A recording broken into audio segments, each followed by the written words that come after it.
Out a blade, why and how other students held him. KMTV Action 3 News live at 10 starts now with a severe weather alert.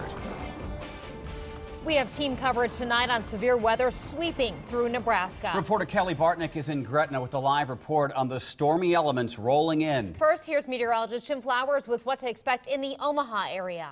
Jen, we do have storms rolling into Omaha. These are not severe. They are producing heavy rain. You can see the leading edge is just west of Interstate 680. And again, it is moving toward the Midtown area. It's located at least the eastern edge of that, basically out very close to 144th Street. The general movement has been toward the east here over about the last hour or so. But again, this is mainly heavy rain. It does not include any hail or damaging winds. At least none have been reported. On a wider scan, the line extends back down toward Lincoln. Most of the warnings now are further southwest along that line, closer to the Kansas line, where we've had reports in southern Nebraska and northern Kansas of about a dozen tornadoes. It's been one of those nights where we've either had tornadoes or nothing at all. There's been very little wind and very little hail, but again, the area down around Fairbury and then down into Kansas, you can see even some tornado warnings just to the east of Concordia.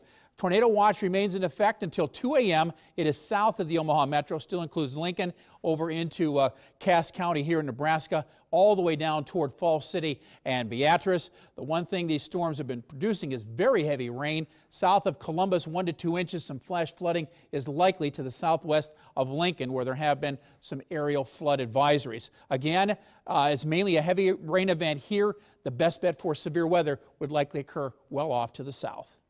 The storm that moved through Lancaster County is on its way here now. Reporter Kelly Bartnick is in Gretna, where wind and rain are taking over. Kelly, what are you seeing now? Jenny, well, Jim talked a little bit about some of those winds, the potential. Basically what we've seen some gusts here, and it's started to pick up quite a bit. We've probably been sitting here just along Highway 6 probably for about 25 minutes now. I'm going to step out of the way here and show you. Basically, this is a parking lot back here.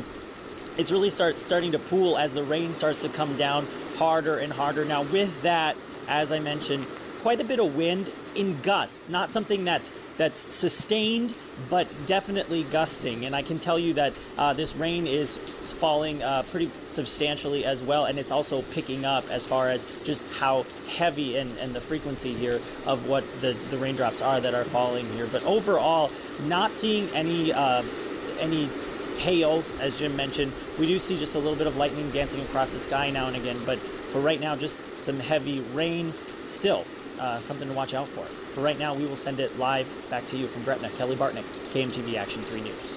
All right, Kelly, severe weather has moved all through the Midwest tonight. Just hours away, this is video of a tornado touching down in a south central Nebraska town.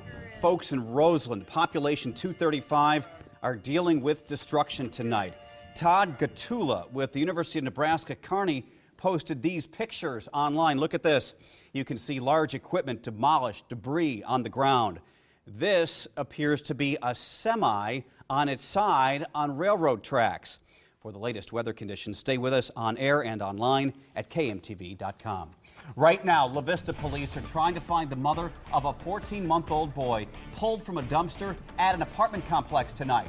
Police tweeted this picture of the boy in an ambulance. Paramedics took him to Children's Hospital to get checked out. KMTV Action 3 News reporter Kevin Boughton spoke with investigators and witnesses. Kevin. And late tonight, La Vista police say investigators have identified that boy. They haven't yet released his name or who his parents are. Still, many who were at the Alpine Village Apartments at 84th and Harrison say they still can't fathom why someone would leave a child in the trash. Emily Winkle found a shocking scene Wednesday night when she pulled into this parking lot. Me and my mom pulled up to the apartment complex. My boyfriend and an older gentleman were holding a toddler, which they had found in a dumpster. My mom's a nurse, and so we had quickly gone out, and she held the baby. Shortly after that, the ambulance came. A tow truck hauled away the dumpster. La Vista police say it's now evidence and a crime scene. Obviously, a toddler's not going to get in there on their own. Witnesses, even police, having trouble comprehending what happened here. She was sitting with another officer at a meeting, and I said, They just say baby in the dumpster, and so yeah, it's definitely not something you hear, and you definitely don't want to hear. I'm due in 2 weeks, so it was very shocking and upsetting that someone could do that. And they say despite being in that dumpster, the boy looked healthy, police